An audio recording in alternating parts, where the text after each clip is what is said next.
Welcome back to Holy Pastor Doing Stuff. And since the holiday season is right around the corner, it is high time to learn how to write thank you cards. Now the first thing you'll need, obviously, are some thank you cards.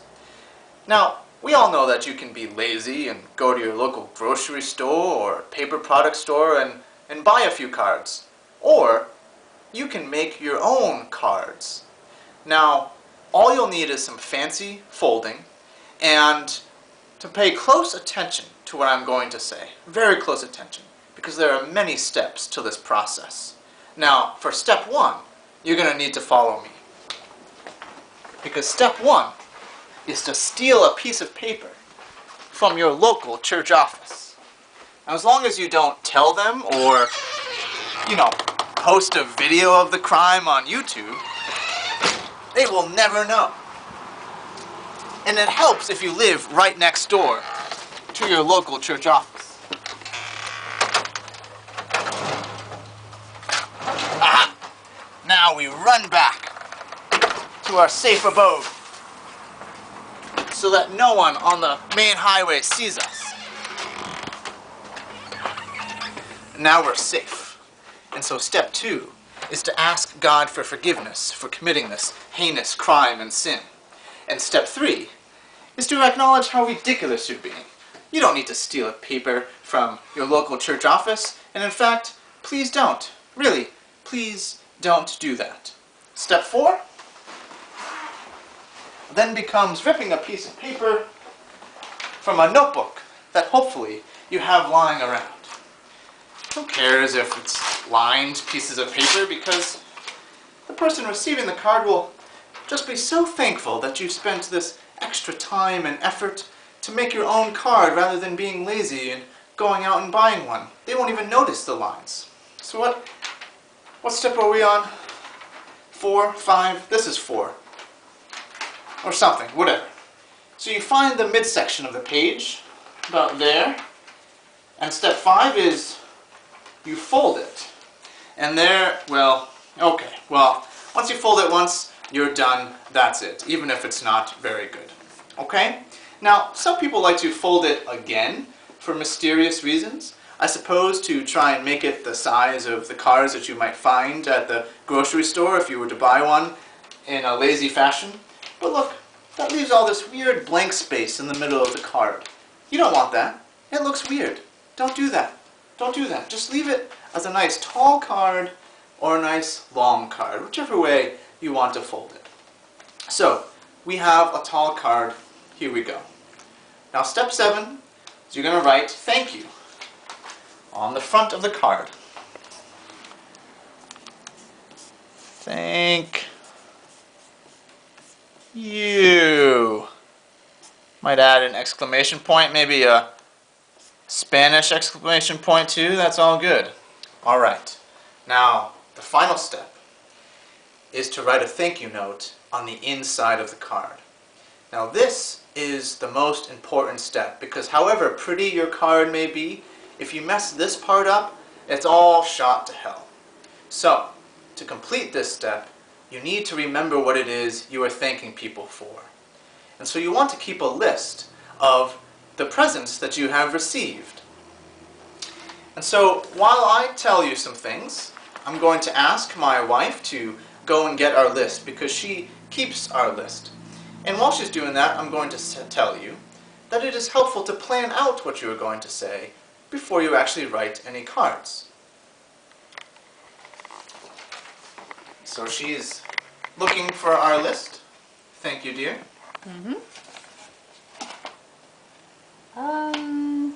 I can't find our list. Didn't we put it in the correspondence folder like we normally do right there? Yeah, but didn't we just recycle that to make room? Right. Yes. We did recycle all of our correspondence and things.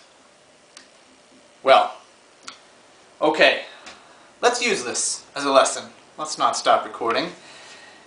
Because here's a good lesson. From me, holy pastor, to you, normal layperson. Probably a good idea not to wait until mid-October to write your Christmas thank you cards. Come to think of it, by that point, people have probably forgotten that you never thanked them for the presents that they gave you, and you would just be calling attention to your rudeness if you sent a late thank you card. Even though, one time I heard on Awesome Etiquette, that radio show, that you should send a thank you card even if it's years late, and just make a joke out of your rudeness. But I don't know how rudeness could ever be funny, so I don't know about them.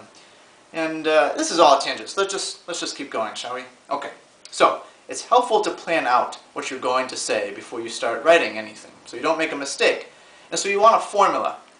And actually, not having a list is really confusing me. It's making me go nuts. So let's pretend we have a list of presents. Let's get a piece of paper here and pretend we've got a list. So I know my mother got me something, certainly, so I write mother. I know my brother gets me things, so brother. My Aunt Sarah as well usually buys me a gift, so she goes on the list too. Okay, so then we have a formula that works for everyone. And what the formula is going to be blank, thank you for the blank. I really appreciate it. Okay. So then, you want to add after that a brief special note for each person, usually about the gift if you can. So my mother sometimes gets me deodorant.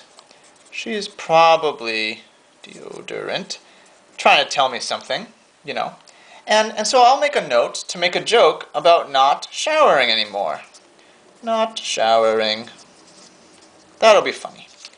And I know my Aunt Sarah usually gets me clothes. She's probably also trying to tell me something. So I'll make a note about being warm in the wintertime. So do all of that before you do any writing. Again, so you don't make a mistake. Now the final step is to write the cards. So for my mother then, I'll write blank, thank you for the blank.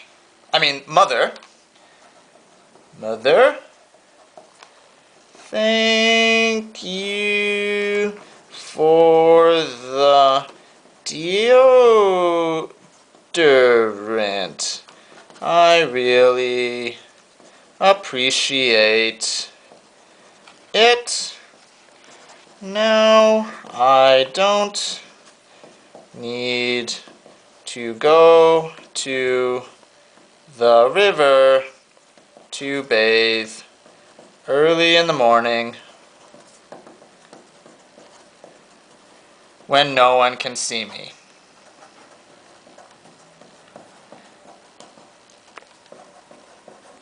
I am adulting now. Awesome. Great. Now, by the way, if you're not aware, adulting is a real, legitimate verb. It means to adult, or to act like an adult. And the grapevine, thankfully, has taught me that adults, apparently, put on deodorant. Who knew? Who knew? These are things that we learn late in life. Now let me tell you something else, because I've realized a solution to a predicament as I've been talking here. If ever you forget what someone gave you for Christmas or your wedding or a baby shower, whatever it is you want to thank people for, and you wait to write thank you cards because you're anxious about having forgotten, and then because you're anxious you wait longer, and then because you're waiting longer you're more anxious, and so on, don't sweat. The answer is, just have a kid. Have a kid.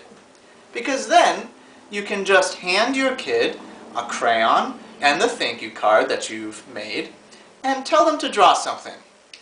And the person receiving the card will tear up over how cute this attempted drawing is, that they won't even bother noticing that you didn't actually thank them for anything.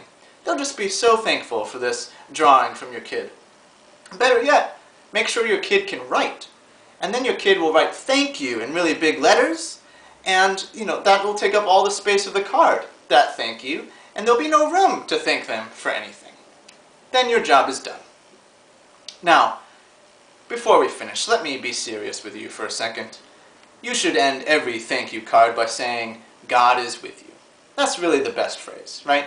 Because God bless you doesn't make sense to me. God is blessing the person whether you wrote that on the card or not. The same thing goes for God be with you. Doesn't make sense for the same reason. God is with the person.